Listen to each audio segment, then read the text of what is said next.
पूरे 4 साल बाद राजेश कनाडा से लौटा था। कनाडा में एक ब्यूटी प्रोडक्ट बनाने वाली कंपनी के लिए काम करता था। राजेश अपने देश अपने घर लौटकर काफ़ी खुश था। एयरपोर्ट पर उतरते ही राजेश की नज़रें अपने परिवार वालों को खोजने लगीं। जल्दी ही उसे अपने माँ बाप, भाई भाभी, बड़ी बहन और खुद की 3 साल की बच्ची भी एयरपोर्ट पर नजर आई। लेकिन उसकी नज़रें शोभा को खोज रही थीं। वो सोचने लगा, ये शोभा मुझे मिलने आई क्यों नहीं, और ऊपर से उसने अपनी छोटी सी बच्ची को भी यहाँ भेज दिया। राजेश एयरपोर्ट पर सबसे हंसी खुशी मिला। फिर उसने शोभा के बारे में पूछा तो उसकी दीदी बोल पड़ी, भाई वो घर पर ही हैं, तुम्हारे लिए खाना तैयार कर रही हैं। वो तो आज ही तुम्हारे आने की खुशी में काम करने लगी हैं, वरना वो कोई काम करती कहाँ हैं।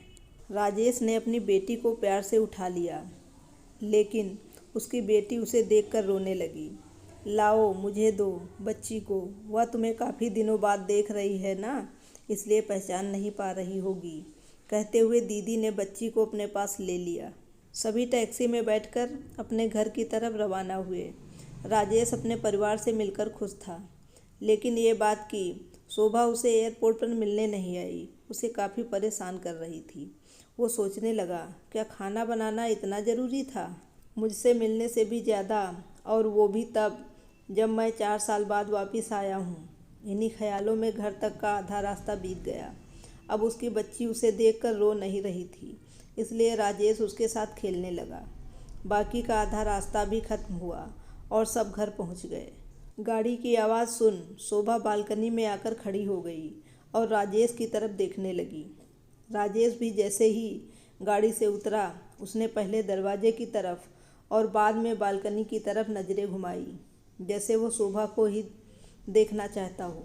राजेश से नज़रें मिलते ही शोभा के चेहरे पर मुस्कान झलक पड़ी। अलग राजेश भी उसे देखकर हल्के से मुस्कुरा दिया। सभी घर के अंदर गए। शोभा सबके लिए पानी लेकर आई और सभी को पानी देने के बाद फिर से किचन में चली गई चाय बनाने के लिए। थोड़ी देर तक सभी परिवार वालों से बातें करने के बाद अलग राजेश शोभा को बुलाने लगा। माँ ने उसे बीच में टोकते हुए कहा, रहने दो उसे किचन में, थोड़ा काम कर लेने दो, बाद में अपने आप आ जाएगी। तुम बैठो यहाँ मेरे पास, वैसे भी कहाँ ज़्यादा काम करती है वो। राजेश यही बात दूसरी बार शोभा के बारे में सुन रहा था। अब उसने सोचा कि मेरे परिवार वाले मुझसे झूठ थोड़ी बोलेंगे, हर दिन नहीं होता होगा उसको इतना काम, आज थोड़ा सा है, करने देते हैं, मैं बाद में उससे बात कर लूँगा। राजेश अपने परिवार वालों से बातचीत में मगन हो गया। एक के बाद एक रिश्तेदार और पड़ोसी राजेश को मिलने आते रहे और शोभा को किचन से बाहर निकलने का समय ही नहीं मिला।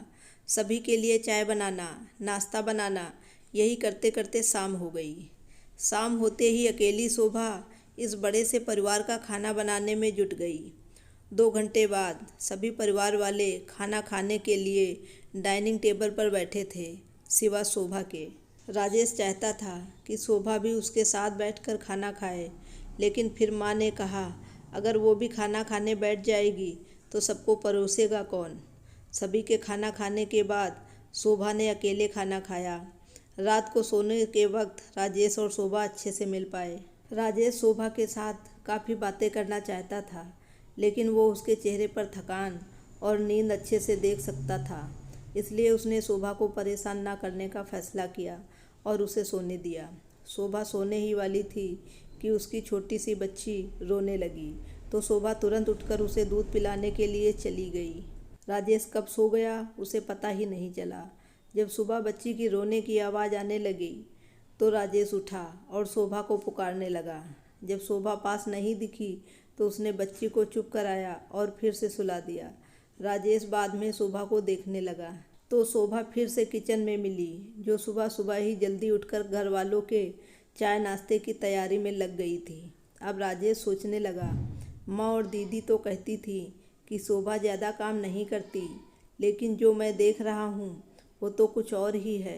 राजेश अब सब समझ गया था, पर वो अपनी माँ को ऐसा नहीं बोल सकता था कि शोभा से ज़्यादा काम ना कराया करो, इसलिए अब उसे खुद ही शोभा की मदद करना शुरू कर दिया था।